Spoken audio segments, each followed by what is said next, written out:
Cari telespettatori, ben ritornati con noi anche in questa serata. Allora, sarà l'occasione per fare il punto su tante facce e possibili anche soluzioni e degenerazioni della violenza perpetrata ai danni delle donne. Questo è il periodo in cui se ne parla di più, ma non è solo questo, perché supportati dallo SPI CGIL del Veneto e dalle ricerche che sono state condotte e commissionate dallo SPI all'IRES, andremo anche ad indagare quali sono quelle strutture che sono state preposte per dare una mano alle persone, alle donne anche e soprattutto che hanno bisogno di un aiuto sotto diversi versanti. Quindi parliamo di consultori, sembra quasi un termine per alcuni inusitato, eppure no, esistono, ma che ruolo hanno? Funzionano bene ancora oppure no? Ci sono poi le case rifugio, sono dei luoghi utilissimi, fondamentali. Tanti non credono, tante donne purtroppo non credono che possano funzionare perché hanno paura di essere seguite ovunque,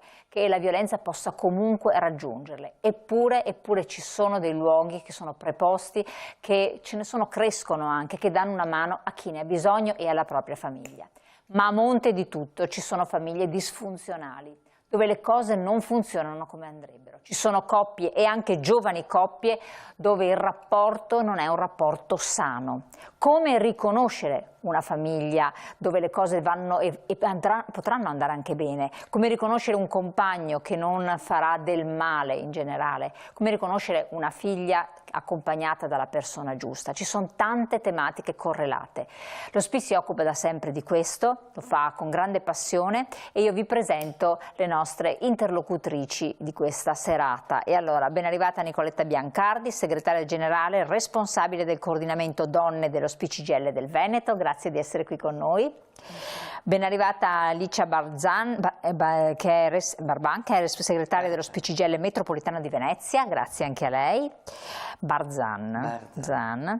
Teresa Cozzi, senatrice dell'Udu di Padova, grazie anche a lei. Siamo collegati con la dottoressa Barbara Bonvento, ricercatrice IRES Veneto, che ci esporrà questa ricerca che è stata proprio commissionata all'IRES dallo SPI CGIL. Però incominciamo a raccontare ai nostri telespettatori cose che scontate non sono e che con il tempo si sono anche evolute e che a voi stanno particolarmente a cuore, ovvero, segretaria? Esattamente, intanto buonasera a lei e a tutte le persone che ci seguono da casa, è proprio così. Noi abbiamo voluto dedicare questo spazio oggi non solo perché siamo vicini alla data, al 25 di novembre, quindi la giornata internazionale contro le violenze sulle donne, ma perché noi ce ne occupiamo tutto il 365 giorni all'anno e ce ne occupiamo assieme alla CGIL, assieme alle categorie tutte della CGIL, alla società civile e, come si vede anche in questa trasmissione, assieme a tante giovani e giovani, insomma, del nostro territorio. E partiamo proprio dalla ricerca che in questo caso CGIL del Veneto, ma assieme allo SPI e anche alla funzione pubblica, hanno commissionato a IRES Veneto, dove si parla di consultori familiari, questo è il focus, ma anche di altri servizi territoriali. E ci piace anche ricordare come sono nati i consultori familiari, perché magari non tutti conoscono la loro origine, ma è molto importante perché si sono sviluppati in un periodo storico, insomma gli anni 70, anche molto vivace dal punto di vista culturale e politico, dove anche molte delle nostre donne oggi presenti allo SPI hanno fatto queste battaglie per i diritti che ancora oggi noi ci ritroviamo, ma che sono sempre messe in discussione.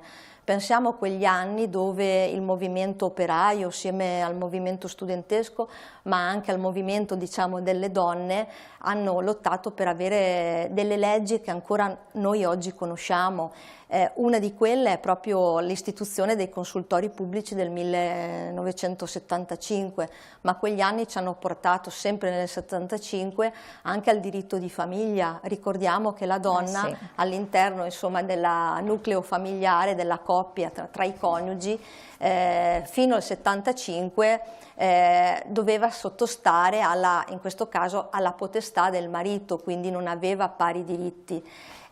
Quindi importanti quegli anni, importanti quelle lotte, ma fino ad arrivare, penso al 1978, dove c'è stata l'istituzione del nostro Servizio Sanitario Nazionale che ancora oggi conosciamo, piuttosto che alla legge Basaglia con la chiusura dei manicomi, ma anche alla 194, e quindi al fatto che le donne abbiano oggi la possibilità di scegliere se interrompere una gravidanza, quindi anni veramente importanti.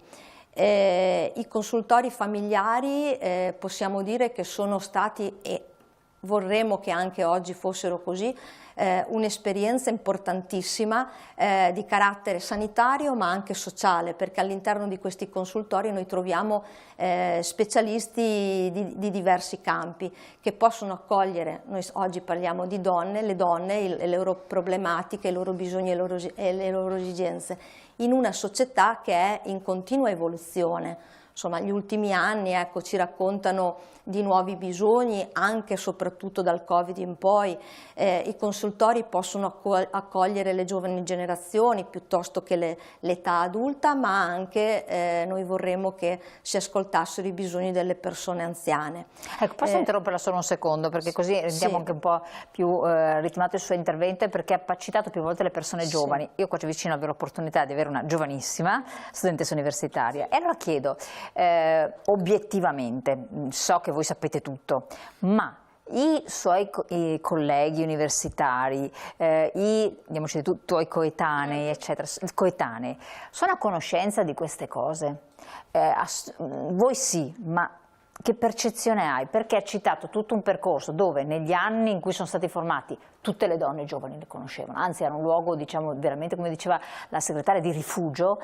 Ma è ancora così oppure c'è stato un gap che ha...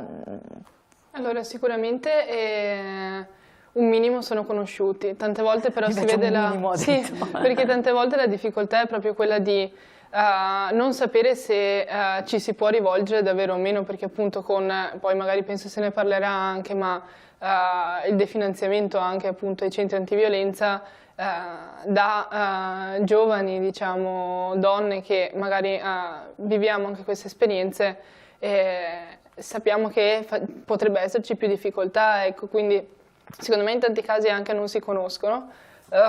Quindi manca un fattore di conoscenza. Un pochino sì, un pochino sì. No, questo è importante puntualizzare per chi ci ascolta, perché effettivamente magari certe persone dicono ma esistono ancora i consultori. Segretaria, anche lei una battuta. Sì. E le signore un po' più in là nel tempo, che però li hanno visti anche nascere, si rivolgerebbero adesso, in presenza di una necessità e di un'esigenza, al consultorio? E glielo chiedo perché ho parlato con operatrici di consultori che mi dicono che in realtà anche no. Allora guardi, il problema è poterci accedere ai consultori, perché le persone anziane non sono utenti previsti nella categoria dei consultori. Questo è molto importante, segretario. Nel senso che noi della nostra generazione i consultori li abbiamo un po' creati. Sì. No? Avete lottato perché abbiamo lottato perché ci avessero anche gruppi di donne che potessero confrontarsi tra di loro e anche gestire in maniera anche autodeterminandosi, voglio dire. Ma adesso andrebbero? Allora, sono anni che il materno infantile, su disposizione delle leggi regionali, è passato nel materno infantile. Il termine stesso materno infantile caratterizza la qualità del servizio che viene erogato. Chiaro. Per cui è un servizio che prioritariamente si rivolge alle donne fertili, chiaro, sia per quanto riguarda le gravidanze e anche per quanto riguarda il non desiderio di gravidanza, certo, diciamo, no? E il tema dei minori, perché anche quelli rientrano. Le donne anziane non sono utenti Mentre sul tema della sessualità molte donne anziane rivendicherebbero il diritto a poter avere un luogo dove discutere della propria sessualità. Una consulenza. Ecco, questi due aspetti, giovani e meno giovani, che dopo andremo nella seconda parte della trasmissione ad approfondire, sono rilevanti per spiegare ai nostri telespettatori effettivamente qual è il punto della situazione, e a voi e a lei per dare anche una maggiore enfasi a quello di cui sta raccontando, perché voi puntate l'attenzione per dire non sono luoghi deputati solo, non dovrebbero essere luoghi deputati solo per questo. Assolutamente. Ma dopo vedremo la ricerca. Tra l'altro in una ricerca che abbiamo fatto qualche anno fa, tra il 2022 e il 2023, in occasione anche del nostro congresso, sui bisogni delle persone, delle donne anziane, abbiamo indagato più temi. E ricordo quello dei consultori, ricordo alcuni dati rispetto ai quali si diceva ma conosci il consultorio? La stragrande maggioranza lo conosce, ma lo frequenti? No, perché appunto no, perché... non ho la possibilità di accedervi, a meno che io non riceva a casa la richiesta, diciamo, di partecipare con lo screening. Ma poi rispetto anche a questo, più della metà non accedeva. Ma la mancanza proprio di non risposta dei bisogni attuali delle persone anziane, in particolar modo le donne. Ecco, questo sarebbe invece importante poter rispondere a questi bisogni, perché le persone possono accedervi, anche perché i consultori fino a un po' di tempo fa erano abbastanza, diciamo, radicati nei territori e quindi erano quei servizi di prossimità che oggi invece diversamente, poi magari la ricercatrice Barbara Bonvento, la dottoressa Bonvento ci dirà perché sono stati depotenziati e sguarniti non solo di servizi ma anche in termini territoriali, insomma. Certo. Quindi questa è una peculiarità importante. Faccio finire l'introduzione così, interrompendola ogni tanto in modo anche da vedere il punto della situazione dalle nostre interlocutrici. Sì, no, si diceva appunto rispetto ai consultori. Noi nel territorio, ecco, ci stiamo muovendo molto rispetto a questi temi, innanzitutto per far conoscere alle persone in occasione, quando facciamo assemblee piuttosto che incontri, quello che stiamo facendo, ma anche le nostre rivendicazioni rispetto a questo tema. Insomma, è molto importante che le persone siano informate, ma ancora più importante è, assieme in questo caso ad altre associazioni piuttosto che la società civile, anche batterci per avere poi dei tavoli che siano effettivamente potabili in termini, insomma, anche di discussione, ma anche di richieste che noi possiamo fare, e lo si fa attraverso la contrattazione sociale. Che vuol dire voi andate nei comuni a trattare... Nei comuni, ma soprattutto in questo caso nei piani, diciamo, di zona che noi abbiamo territoriali con le ULS, quindi il dialogo attraverso, ecco, la contrattazione sociale sia con i comuni ma soprattutto nell'ULS, ma anche poi a livello regionale, sul livello regionale, diciamo, con la regione. Certo. È molto importante questo, perché si parte sicuramente da un bisogno di finanziamento straordinario, questo insomma per i consultori, per le strutture, ma anche poi per assumere persone, perché un consultorio ha bisogno di multidisciplina, quindi più specialisti che possono lavorare in equipe, ma come anche dal rispetto, dall'inizio del rispetto anche di normative che ci sono. La prima è stata, se non ricordo male, risale al 1996, ma l'ultima un decreto ministeriale del 2022 che dice che ci dovrebbe essere un consultorio ogni 20.000 abitanti, cosa che poi dalla ricerca vedremo che non è. Quindi anche semplice, che non è, applicazione delle normative potrebbero aiutare lo sviluppo dei consultori sul territorio, quindi essere di prossimità, ma poi bisogna anche riempirli, per così dire, di servizi importanti. E soprattutto far sapere alle persone che cosa servono, perché poi giustamente se le giovani non sono a conoscenza di che cosa servono i consultori... E poi parliamo di tutta la vita, diciamo, di una persona, della donna, in questo caso anche insomma degli uomini, il focus è sulle donne, perché anche tutto il lavoro di prevenzione che si potrebbe fare con le scuole, aiutare quindi le giovani generazioni rispetto alle problematiche che sempre più oggi riscontriamo nella società, sarebbe importante, ma anche il fatto di far fare un dialogo alle generazioni, perché spesso le generazioni vengono messe in contrapposizione, no? E magari a volte si dice: perché non utilizziamo queste risorse per i giovani che hanno, no, sono il presente, avranno un futuro, e lasciamo da parte magari le generazioni più anziane, mettendo invece in contrapposizione, cosa che invece noi non vogliamo assolutamente, perché in questo caso la prevenzione, ma l'assistenza deve essere garantita a tutte le generazioni, insomma, anche attraverso il consultorio, che è sicuramente uno spazio importante rispetto a questo.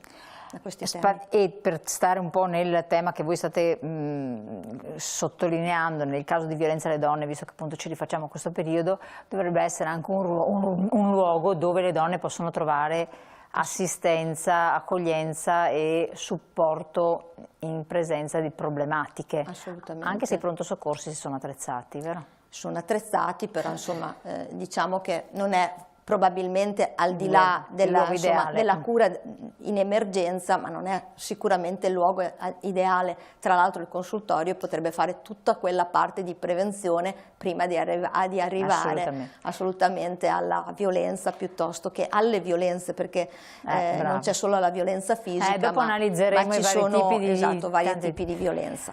Allora, entriamo nei consultori. Entriamo nei consultori, dottoressa, cioè cerchiamo di spiegare un attimo effettivamente chi ci lavora, chi dovrebbe lavorarci, qual è la situazione attuale. Facciamo un po' uno spaccato per raccontare ai nostri telespettatori allo stato attuale che cosa è emerso dall'indagine che voi avete condotto. E allora appunto le passo la parola, Barbara Bonvento, visto che lei è ricercatrice dell'IRES e credo con un team, siete un team di persone, avete fatto questa indagine. Prego.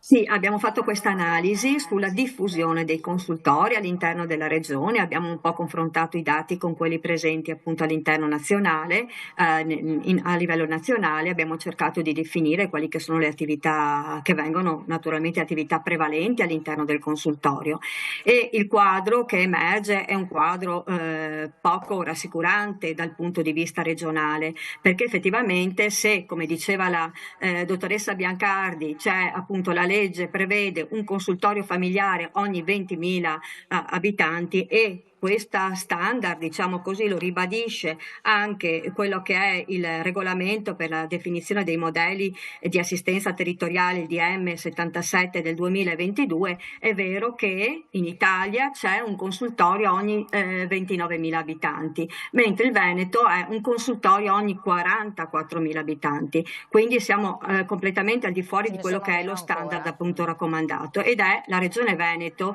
in base allo studio che è stato fatto dall'Istituto Superiore di Sanità alcuni anni fa, è una delle 3 realtà a livello nazionale con la più bassa diffusione di sedi consultoriali, quindi ce ne sono poche sostanzialmente, e quindi questo ha naturalmente indubbiamente delle ripercussioni. Io lo interrompo un attimo, abbiamo anche uno schema, ecco qui, che possiamo far vedere ai nostri telespettatori, del ruolo dei consultori familiari come luoghi dove ci sono dei bisogni emergenti che possono essere, che potrebbero trovare soluzione, se ce ne fossero ovviamente di consultori a sufficienza, giusto?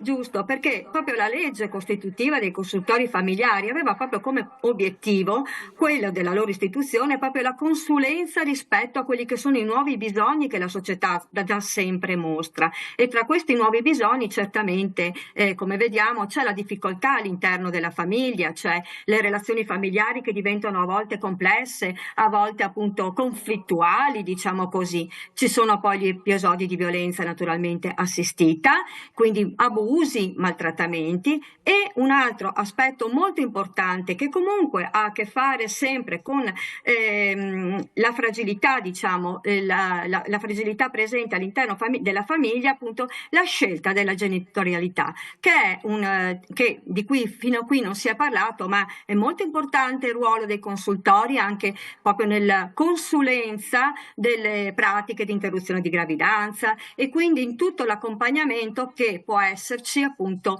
sia alla donna ma anche al partner nella scelta della genitorialità, che è un aspetto molto importante, visto che anche a livello nazionale si parla molto della riduzione del tasso di natalità. Vediamo infatti l'immagine successiva appunto, che così spiega ancora di più, ecco qua, più nel dettaglio i bisogni emergenti a seconda di queste voci che lei ha esposto. Sì, noi appunto vediamo la conflittualità della coppia e quindi abbiamo in un certo senso confrontato un po' la situazione appunto regionale con la situazione nazionale, con il tasso appunto di separazioni e di divorzi stabile appunto rispetto all'intero paese, quello dei divorzi, mentre per quanto riguarda quello appunto delle separazioni un po' inferiore a livello regionale. C'è stato, è vero, una ripresa del fenomeno del dopo Covid, per cui si sono appunto verificati il livello delle separazioni e di divorzi è ritornato in un certo qual senso a livello di pre-pandemia, mentre nel periodo pandemico c'era stata una flessione di questo aspetto. Poi c'è l'aspetto relativo appunto alla violenza, che riguarda anche il maltrattamento contro i familiari, ed in questo caso noi vediamo per esempio che le interrompo un attimo, lei ha parlato appunto della violenza, abbiamo anche dei dati interessanti, soltanto che adesso abbiamo una brevissima interruzione, per cui io invito voi telespettatori a riflettere su questo, farvi anche la domanda, conoscete effettivamente e siete mai entrati in un consultorio? Consigliereste l'accesso a un consultorio e se no per quali ragioni? Perché da questo poi si può anche capire meglio l'evoluzione che dovrebbero avere. È una domanda banale, però effettivamente me la sono posta anch'io, mi sono data la risposta, non vi rendo partecipi, fate le vostre considerazioni, pubblicità.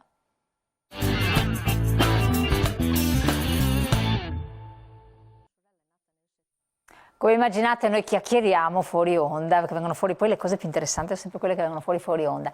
E tra queste, prima di dare la parola alla ricercatrice che aveva accennato al discorso della violenza, volevo sentire la testimonianza degli studenti praticamente, perché diceva non ce ne sono così tanti a Padova di consultori a fronte di un bel numero di studentesse o studenti in generale. Esatto, infatti collegandomi a quello che dicevo prima, il tema è proprio che essendo sottofinanziati e quindi oberati il lavoro, i consultori presenti anche nel territorio qui padovano, è difficile, anche conoscendo appunto la presenza del consultorio, l'aiuto che ti può dare, poi farne veramente un utilizzo che possa essere d'aiuto, no, per la situazione. Motivo per cui dopo le vicende dell'anno scorso, dopo il caso Cecchettin dentro la nostra università, subito come Udu Padova anche come rappresentanti ci siamo attivati e siamo andati dall'Ateneo a dire abbiamo bisogno di uno spazio dentro la nostra università, perché sono i luoghi che attraversiamo ogni giorno, che ci forniscono uno sportello, che ci forniscono un supporto, dovessimo essere vittime insomma di violenza o subire comportamenti appunto violenti, sia fisici che psicologici, come si diceva prima i tipi di violenza sono tante. Perché infatti, le persone dal sì. di fuori non immaginano che ci possano essere queste situazioni. Se ne parla dei campus universitari statunitensi dove si sa ormai che ci sono certe situazioni, però si evita di parlarne e invece proprio tra gli studenti possono verificarsi oltre a situazioni di bullismo, però anche casi di violenza. Ma quello sì, ma più che altro perché, come si diceva prima, piuttosto di spacchettare a livello generazionale, è una cosa che succede in tutte le generazioni. Cioè, gli ultimi casi di femminicidio, comunque abbiamo visto che anche gli ultimi di questi mesi che hanno fatto notizia, perché tanti poi non fanno notizia, erano di giovani ragazze della mia età magari anche, con chi appunto ha fatto violenza che comunque era un nostro coetaneo, per cui dentro, fuori l'università, nelle strade, al lavoro, a casa, banalmente, sono situazioni che succedono e che non si possono sicuramente ignorare. Bisogna quindi anche di un ignorare. aiuto psicologico, probabilmente, per riuscire ad analizzare certe situazioni, imparare anche a riconoscere, dopo ne parleremo con la segretaria, la violenza, che Esatto. non è una cosa semplice. E giusto per rendere partecipi i nostri telespettatori, visto che la dottoressa aveva citato dei numeri di consultori che via via vanno scemando sul nostro territorio, lei ne ha creato uno, è stato il primo consultore. Beh, io non vorrei proprio... Aperto, ecco, sì, abbiamo aperto a Mirano, come comune di Mirano, il primo consultorio veneto. In provincia di Venezia. In provincia di Venezia.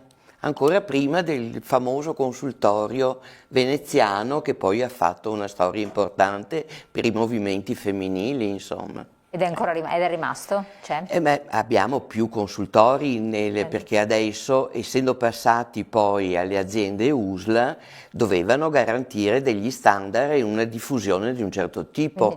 Nella provincia di Venezia la diffusione è abbastanza, raggiunge quasi lo standard. Il personale invece credo abbia delle grandi sofferenze. Eccola qua, dottoressa. E allora andiamo subito a bomba per capire i numeri. Diffusione di consultori abbiamo visto, quindi quello è lo standard, ne ha parlato anche lei. E il personale invece, che cosa emerge dalla vostra ricerca? Che sempre in questa famosa ricerca dell'Istituto Superiore di Sanità, che tra l'altro si sta aggiornando, aveva evidenziato che la Regione Veneto era emersa proprio in base a quelli che sono gli standard come una delle realtà in cui vi era la minore disponibilità di queste figure professionali così importanti. Quindi per esempio si parlava del ginecologo, si parlava appunto della minore media delle ore settimanali per 20.000 residenti, cioè ore di lavoro, di presenza settimanali, sia del ginecologo che dell'ostetrica rispetto appunto alla situazione, diciamo così, che emergeva a livello nazionale. Non dimentichiamo inoltre l'importanza del ruolo anche del mediatore culturale, perché se al consultorio appunto si rivolgono le persone straniere c'è bisogno anche di questa figura così importante, e come importantissima, l'avete citata, la figura delle psicologi. È vero che sempre più spesso e anche recentemente, diciamo all'interno dell'attività consultoriale, a parte quella ostetrica, diciamo così, e ginecologica, ha preso piede, molto piede, quella che è la cosiddetta attività, la si chiama così, quella psicosociale con mandato dall'autorità giudiziaria, cioè vuol dire che il tribunale molto spesso appunto manda ai consultori quelle che sono le coppie che si trovano, le problematiche relative appunto alle coppie nei casi di separazione.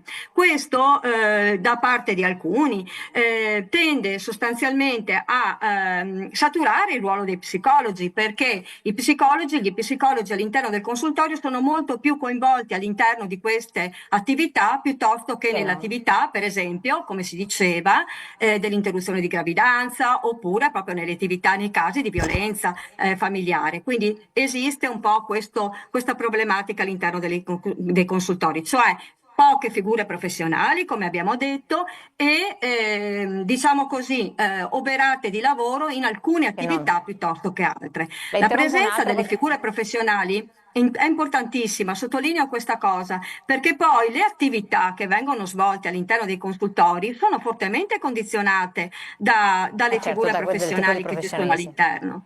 Per cui un consultorio che ha più ginecologi...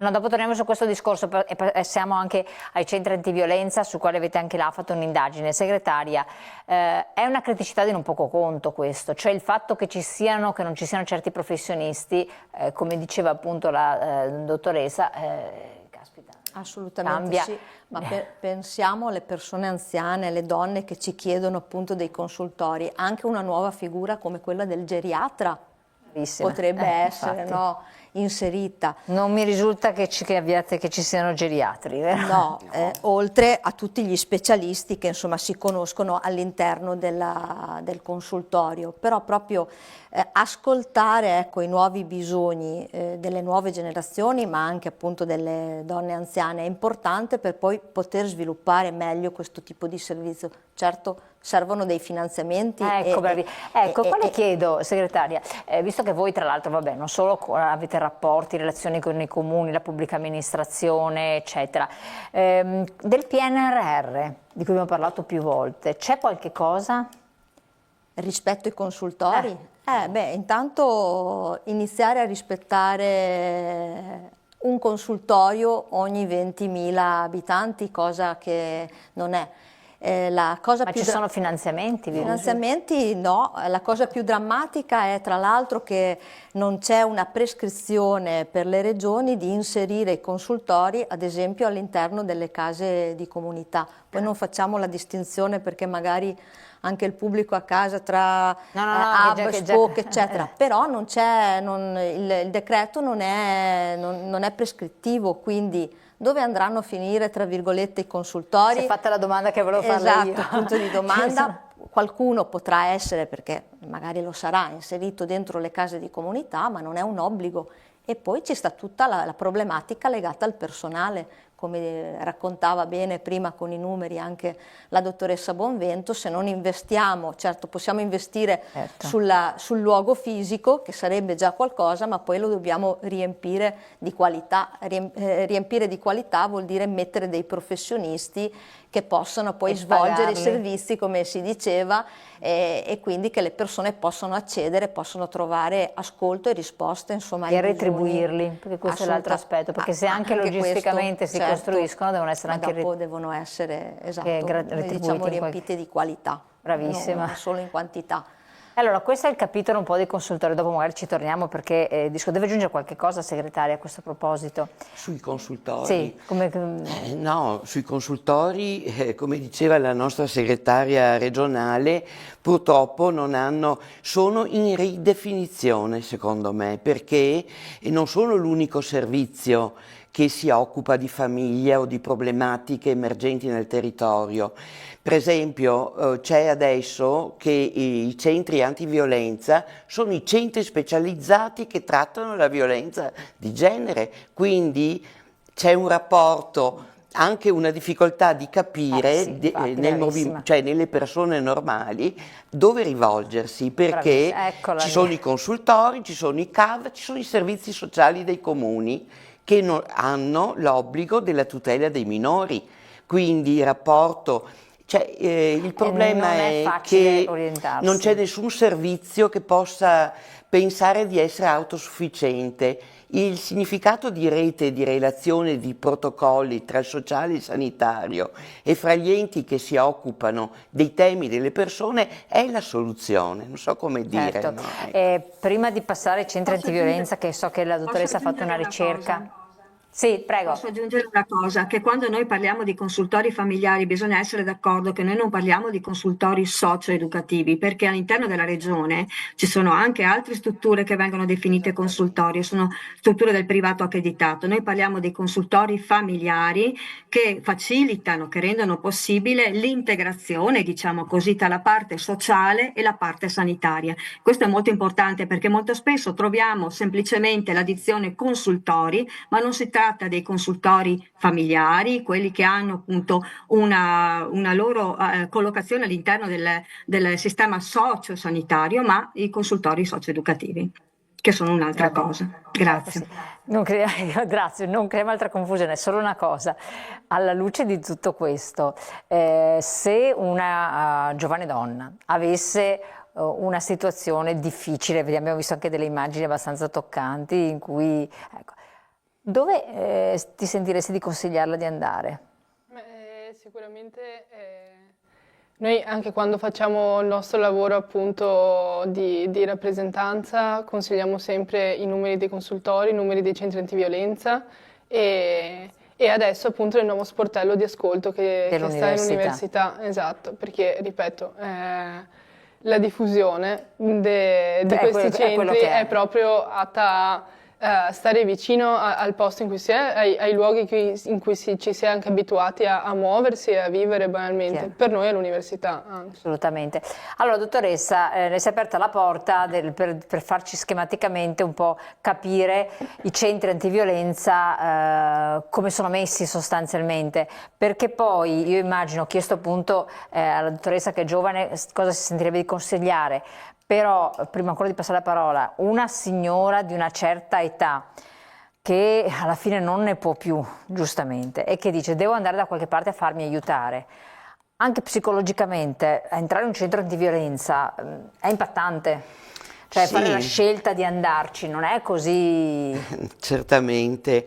È più facile se una persona ne ha 30-40 anni che non una persona che ne ha 70 o sì, di più. Allora, il progetto che noi abbiamo fatto come SPI è un progetto che prevede il coinvolgimento dei centri antiviolenza, perché sono quelli deputati a trattare in maniera specialistica il tema, perché la violenza, quella agita o subita, no? Ha delle caratteristiche che hanno bisogno di una alta professionalità, non so come dire. No, chiarissimo. E quindi il tema, voglio dire, sono questi servizi che sulla violenza, diciamo, che uno ritiene di subire, sono quelli deputati a. I consultori hanno una funzione, diciamo, più preventiva, più educativa, nel senso che arrivano prima, non so come dire. Sì, che non è chiarissimo. E tanto è vero che, per esempio, quando arriva, indipendentemente dall'età, ai servizi pubblici, i servizi pubblici poi convogliano ai centri antiviolenza. Chiaro. Poi io spiegherò, se vuole, perché noi abbiamo investito su questo. Sì, dopo me lo spiega. Ne volevo solo passare la parola alla dottoressa, che ci spieghi appunto nella vostra ricerca che cosa emerge tra i centri antiviolenza ma anche le case rifugio. Sì, anche in questo caso qui noi abbiamo sostanzialmente che c'è una minore diffusione all'interno del territorio e quindi anche in questo caso si parla di tassi, appunto uno standard di circa un centro antiviolenza ogni 50.000 donne, mentre noi abbiamo che in Italia ne abbiamo uno ogni 76.000 donne, mentre appunto in Veneto ne abbiamo uno ogni 80.000 donne sostanzialmente. Quindi anche in questo caso qui noi vediamo, per quanto riguarda i centri antiviolenza, appunto vediamo che c'è una carenza di queste strutture a livello territoriale. Andiamo ce ne sono, siamo messi bene, però non ce ne sono a sufficienza. Non ce ne sono assolutamente a sufficienza. Se pensiamo che nel 2022 all'interno della nostra regione ci sono stati più di 6.000 contatti con i centri antiviolenza e le donne prese in carico sono state circa più di 3.000, quindi è un aspetto molto importante. C'è appunto un centro antiviolenza ogni 700 donne, quindi questa ci dà un po' l'idea di quella che è la diffusione all'interno del territorio. E anche qui si parla naturalmente di carenza di personale. Perfetto. Segretaria, è grave, è grave perché parlare ci centri di violenza, ci sono i consultori, però quando dice non ce ne sono a sufficienza, lei immagina una persona che ci sta ascoltando, che si trova in difficoltà, che non vuol far capire. È proprio così, perché spesso le persone anziane o non sanno riconoscere la violenza. Brava, questo è un tema che adesso oppure quando la riconoscono magari si vergognano, non sanno con chi parlare. Ma non vogliono forse ammetterla a se stesse, anche questo. Però ecco, già il fatto di far riconoscere loro che stanno subendo una violenza non è sempre una cosa scontata.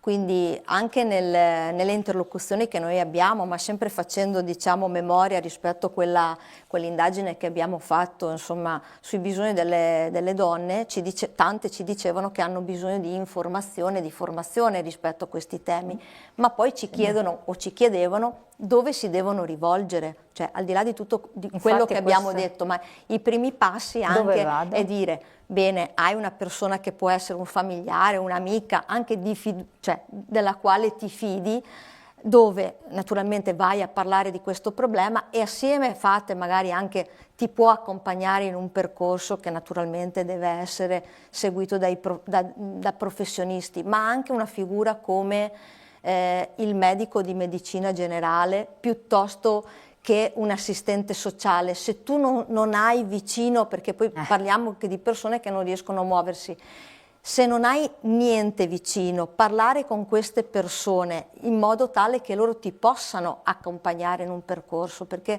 non sempre abbiamo i servizi, come può essere un consultorio, piuttosto che un altro vicino a casa. Insomma, parliamo anche di persone che non hanno la possibilità di muoversi. Certo, vi chiedo solo a livello di informazione, vi chiedo proprio per far capire, medico di medicina generale, che forse è la figura in cui una donna magari anche può accedere con più facilità, con qualsiasi ragione può andarci, è tenuto a dare un tipo di supporto, di assistenza?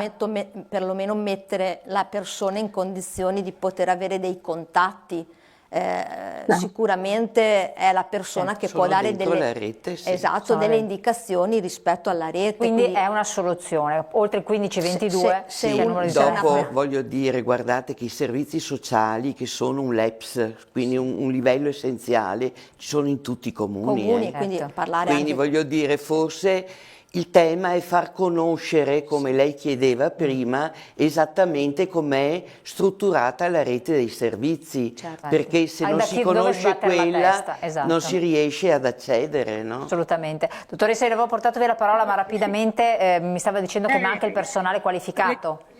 Sì, ma dicevo anche, voglio anche puntualizzare una cosa molto importante, che quando le donne si rivolgono ai centri antiviolenza ci sono anche dei minori che hanno appunto dei minori con le donne, con le loro madri, ed è vero che nel 60% dei casi si tratta appunto anche di minori e ci sono anche minori che sono coinvolti nella violenza familiare e il 20% di questi, dicono le statistiche, le indagini dell'Istat, l'hanno anche subita questa violenza, quindi è un aspetto anche molto importante che valorizza ancora di più il ruolo dei centri antiviolenza, proprio come tutela di queste situazioni di complessità a livello familiare. Per quanto riguarda appunto il personale dei centri antiviolenza, non so se sia questa una slide. No, non voglio interromperla, però devo interromperla. Allora, personale, rapidamente mi farà un cenno al personale dopo la pubblicità, perché il tempo vola, abbiamo tante cose da dire, però effettivamente dobbiamo rispettare dei tempi anche noi. Tra pochissimo ci vediamo. Va bene.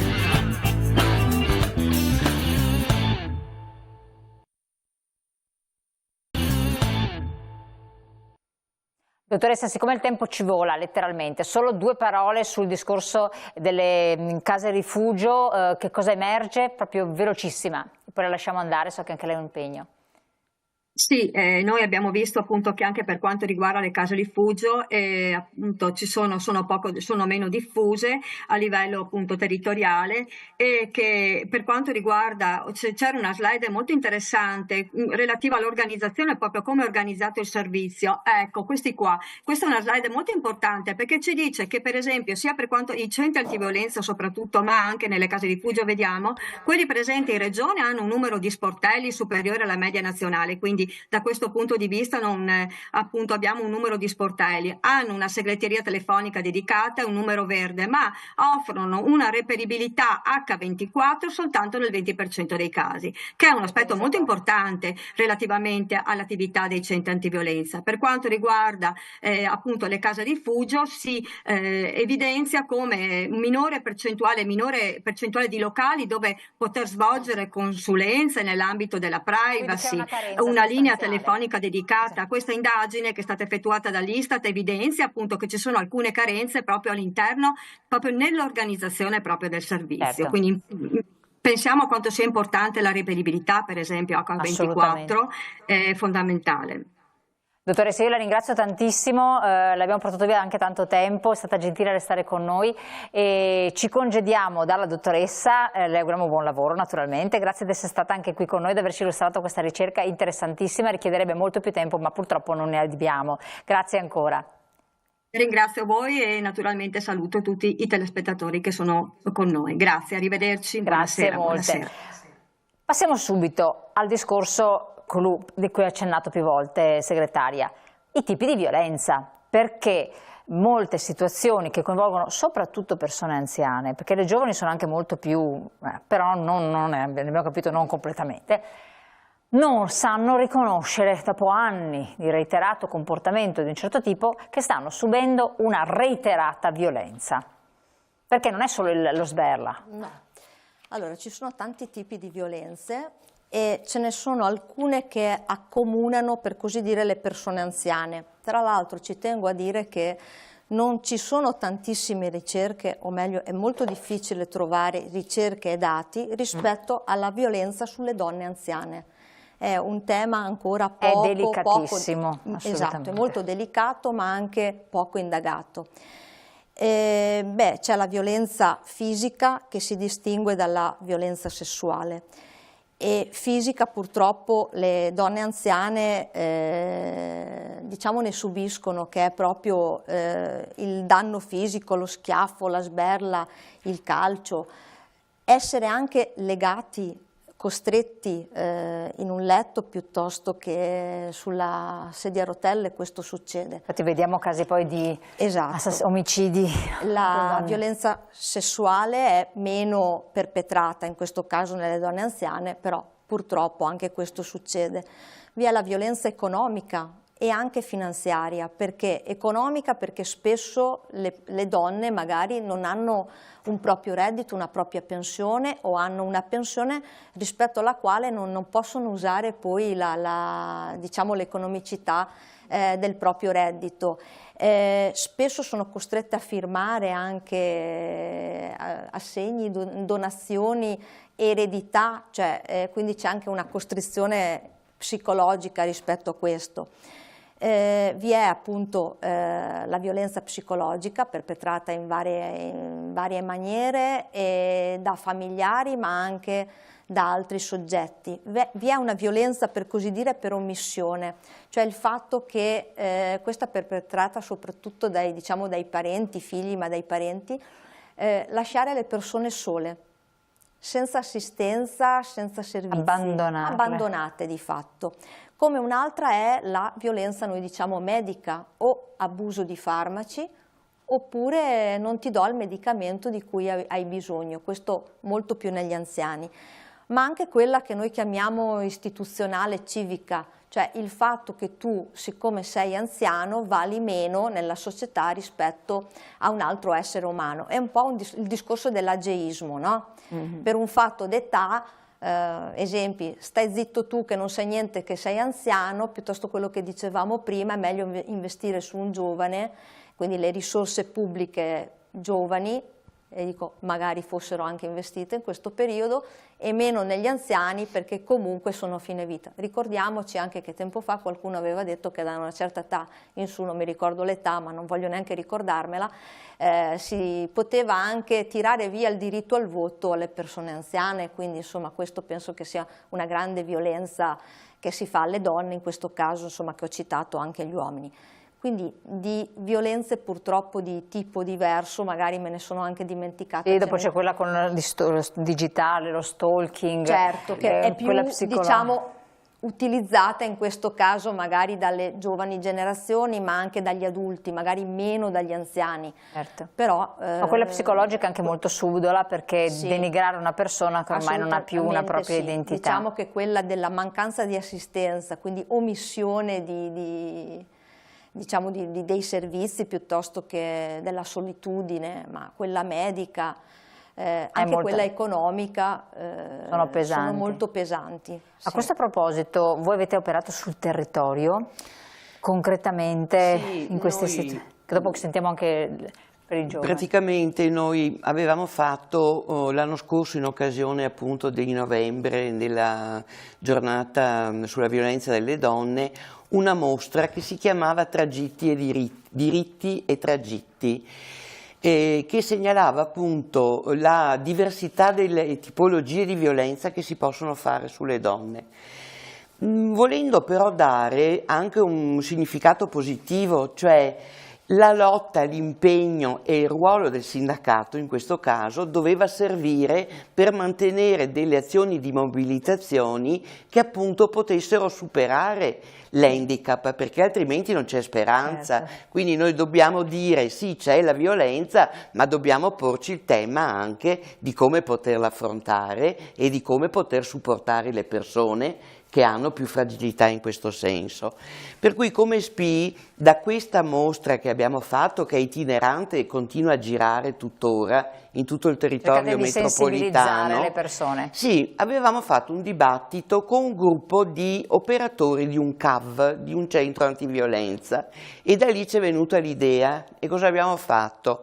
Abbiamo mappato tutti i CAV della provincia di Venezia, per zone, perché è quello che la regione organizza, certo, per cui certo. Il veneziano ne ha due, perché certo. Ha quello pubblico del comune e quello gestito dalla cooperativa Iside, poi c'è un altro CAF che lavora nella zona di Chioggia, Cavarzere e Como. Abbiamo fatto e poi che cosa ne è emerso? E poi abbiamo preso contatto direttamente con questi CAV e abbiamo chiesto di fare operativamente un percorso con noi.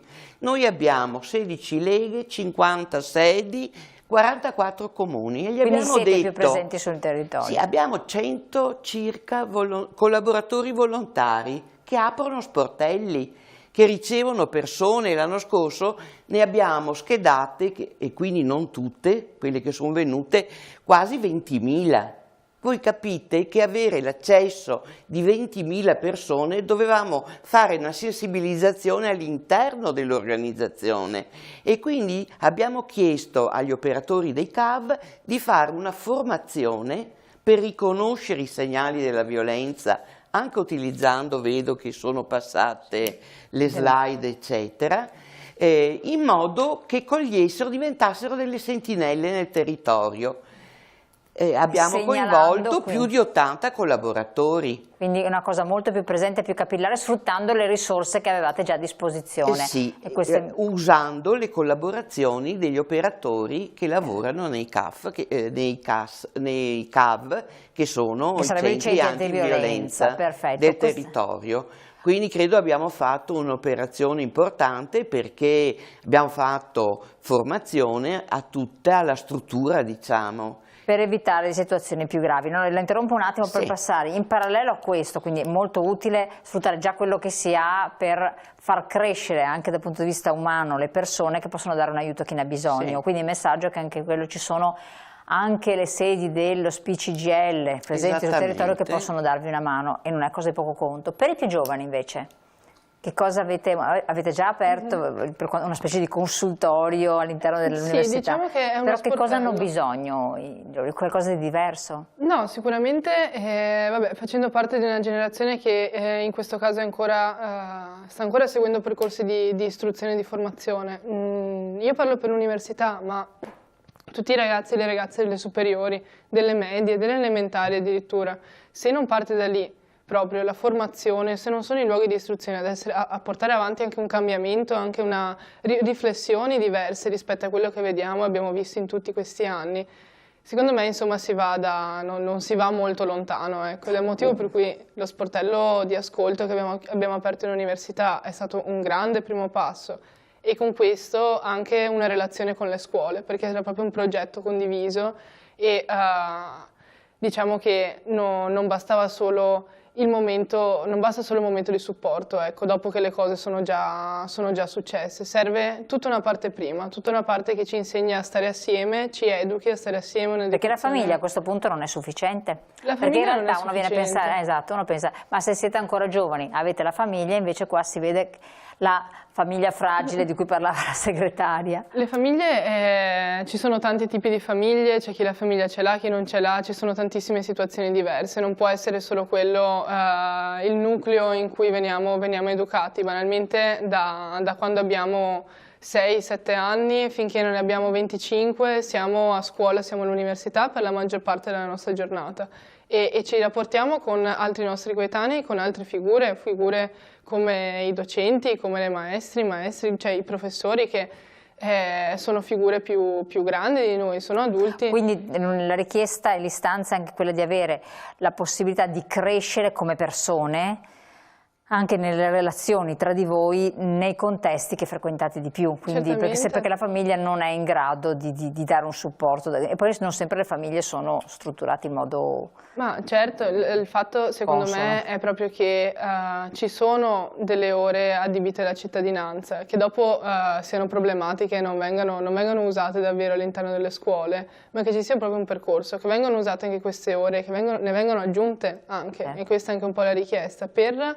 parlare di educazione all'affettività, educazione alla sessualità, rispetto reciproco, banalmente, perché qualcuno non deve predominare su qualcun altro, non deve abusare di qualcun altro o della propria posizione, dei propri privilegi. Ecco. Assolutamente. Ecco segretaria, secondo me da questo poi emerge anche un'altra questione, dopo potete intervenire ovviamente entrambe, il fatto di essere in grado di riconoscere che l'interazione con l'altra persona non è un'interazione normale.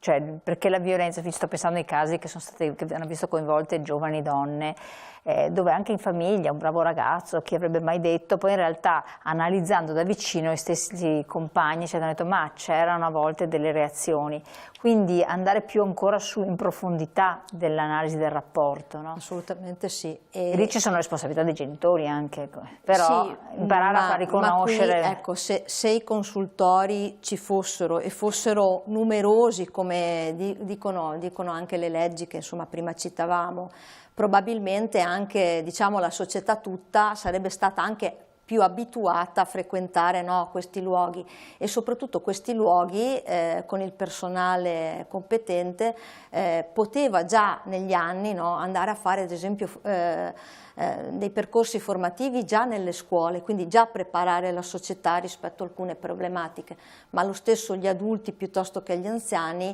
rivolgersi ai consultori appunto per informazioni, per bisogni, perché magari a volte no, anche la paura ma anche la difficoltà, la vergogna ti porta ad andare solo a sentire magari ad indagare qual è insomma il tuo problema o a trovare anche una risposta.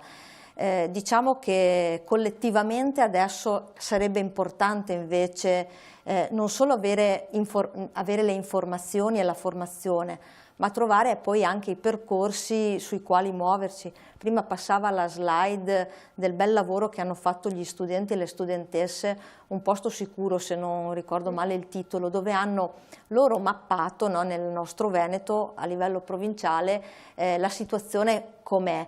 E questo è anche uno strumento non solo che viene utilizzato dalle studentesse e dagli studenti nelle scuole, ma anche un modo per mettere insieme le generazioni, ma anche le istituzioni, perché dove manca l'istituzione dell'informazione sono arrivati in maniera anche molto concreta ragazzi e ragazze, e possono dare anche un lavoro, devo dire, anche di qualità, insomma, compiuto a tutta la società.